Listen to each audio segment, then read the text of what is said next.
All right, are all three judges ready? And the timekeeper? Then I will begin. And now it's time for the moment you've all been waiting for. It's time to myth those busts. Bust those myths. Starring your host, me, aka Elana Carson. Hi, and welcome to my illustrated oratory. I feel so honored to have you all here today. Get your minds ready, because your brain is about to be exploded with helpful information. Today, I'm going to take you on a small journey to find out if some common American beliefs are actually myths or facts. First, we will begin with some general beliefs that are actually quite funny. We will then decide whether each one is a myth or a fact. Second, we will go back in history, and I will show you 3 historical events that actually have some mythical secrets.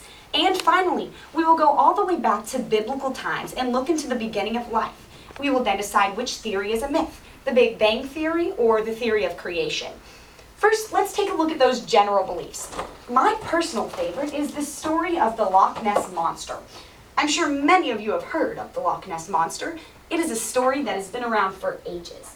According to the website, Nessie.com, in April of 1960, Tim Dinsdale, the most dedicated searcher for the Loch Ness Monster, drove to Loch Ness, and there, at the end of a week's exploration, on the very morning of his departure, Dinsdale shot a brief piece of footage of a mysterious object churning its way across Loch Ness. The Dinsdale film is credited for being one of the most convincing pieces of film ever shot. Dinsdale's footage showed a dark, indistinct blob moving its way across Loch Ness at a distance of 1 mile, then changing course and traveling parallel with the shore. Freeze. Okay, did you hear anything wrong with what I just said? There was one key concept in that last paragraph that really stood out to me. What I just said is that the most convincing piece of evidence they have of the Loch Ness Monster is a video of a blob. Now, personally, I would love to believe in the Loch Ness Monster when and only when they have better evidence than a video of a blob. Therefore, I declare for now the Loch Ness Monster to be a myth and is therefore busted. Now it's time for our second general belief. Eating chocolate and fried foods will give you acne, from the 20 greatest medical myths. As nice as it would be to think that we can control our blemishes by watching what we eat, skipping chocolate and fried foods will not prime us for a skincare commercial. Current medical knowledge gives no support for a relationship between food and acne. Therefore, it may be healthier for you to avoid sweets and fried foods, but it won't improve your skin.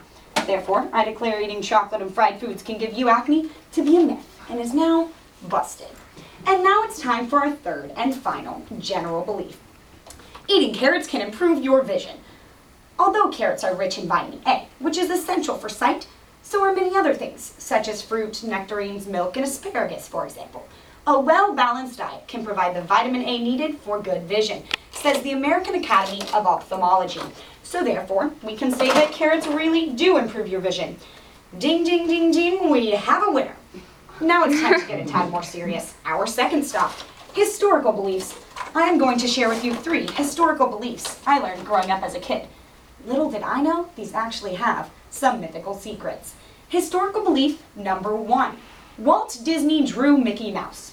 One of the world's most famous fictitious characters, Mickey Mouse, is credited to Walt Disney. However, Mickey was the vision of Disney's #1 animator of iWorks. Disney, never a great artist, always had trouble drawing the character who made him famous. We do have to give some credit to Disney, though. When sound films began to be produced, he played Mickey's voice. Okay, so Walt Disney didn't technically draw Mickey Mouse, except maybe in his head. So it's not really a myth or a fact. It's basically both. Let's just call it a myth fact. Myth fact. I like it. Now it's time for our second historical belief. America became independent on July 4th of 1773. Do do do do do do do do pow pow pow bang. Hold the fireworks. As many American school children and many non-American ones are aware, America's founding fathers signed our Declaration of Independence on July 4th of 1776. This is true. However, the war raged for another 7 years before independence from Britain was finally granted. on September 3rd of 1783. On that day, Britain's George III and U.S. leaders signed the definitive Treaty of Peace. So did we really gain independence on that day, or just make a prediction that we would in the next 7 years? Personally, I think this is a myth and a fact. The myth is that we actually gained independence on that day, and the fact is that we signed the treaty. Therefore, I declare this to be a myth fact. Again, we look to the 1700s for historical belief number 3.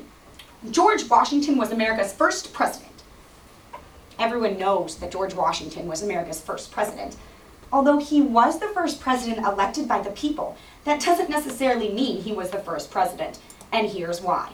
According to research done by Australian author and journalist Noveda Juttery shows that during the American Revolution, the Continental Congress chose Peyton Randolph as the first president. Now, under Randolph, one of their first motives was to create the Continental Army in defense against Britain, appointing General Washington as its commander. Washington defeated the British at the Battle of Yorktown in 1783, and 8 years later, as a revered war hero, Washington became America's first popularly elected president, but strictly speaking, the 15th president. So was George Washington really America's first president? I say yes, because he was the first president elected by the people, not just by Congress. Finally, there is a theory that is woven into textbooks all around the world and is commonly mistaken as scientific fact. It is the belief of the beginning of life. Which one is the theory? Which one is a myth? The Big Bang Theory or the theory of creation? First, let's take a look at the Big Bang Theory. Now, I'm sure all of you are at least somewhat familiar with this theory, so I will give you a brief refresher of what this theory states from the National Astronomy Observatory. The Big Bang is a theory in which the expansion of the universe is presumed to have begun with an explosion, referred to as the Big Bang. Later on, this theory states that all matter and energy were concentrated to high density and temperature some 15 billion years ago. The present universe expanded from that epoch and is still expanding. This expansion is known as evolution. Unfortunately, this comprehensible theory for the beginning of life has yet to be proven. Even if we believe this theory, we can all agree that it's simple. It's easy for us to want to believe in something we can comprehend, something plain and easy. But is the world really that simple? Now let's take a look at the opposing viewpoint, the theory of creation. Now this may be defined as God's act of bringing the universe into existence. Genesis 1:1 states that in the beginning God created the heavens and the earth. Later on in Genesis, we see God's mercy is made evident through his creations of animals and humans. Genesis 1:25. Then God formed the animals of every kind and the cattle of every kind, and everything that creeps upon the ground of every kind. And God saw that it was good. Genesis 2:7. Then the Lord God formed man from the dust of the earth and breathed into his nostrils the breath of life. And the man became a living being. Christians hold to this truth that is found in the scientifically verified evidence of the Bible. And while the Bible has been scientifically proven through numerous archaeological findings, the greatest proof found to support the creation theory for the beginning of life is made valid through our everyday interactions. Think about your life, everything that takes place. The intricate human body, shooting stars, bees collecting pollen, rainbows, thunderstorms. This is the proof of an indescribable supernatural creator, not a high density and temperature explosion. These are all amazing examples of creation that we see happening every day. Could this simple Big Bang Theory have created such an intellectually stimulating world? So which is it? The Big Bang Theory or the theory of creation? I believe that the theory of creation is the fact. In speaking of creation, famous physicist Sir Isaac Newton once said, "This most beautiful system, the universe, could only proceed from the counsel and dominion of an intelligent and powerful being. If there's a building, there must be a builder. If there's a painting, there must be a painter. If there's a creation, there must be a creator." You know, when I think of the beginning of the world, I feel the same way as Jeremiah did when he was praising God through this prayer. "Ah, sovereign Lord, you have made the heavens and the earth. By your great power and outstretched arm, nothing is too hard for you." This promise and hope that nothing is too hard for our sovereign creator, maker of this complex and intricate universe, fills me with joy and peace. However, today, I'm not here to tell you what to believe, but I am here to tell you to know what you believe and why you believe it, so that you don't fall into the myths of this world.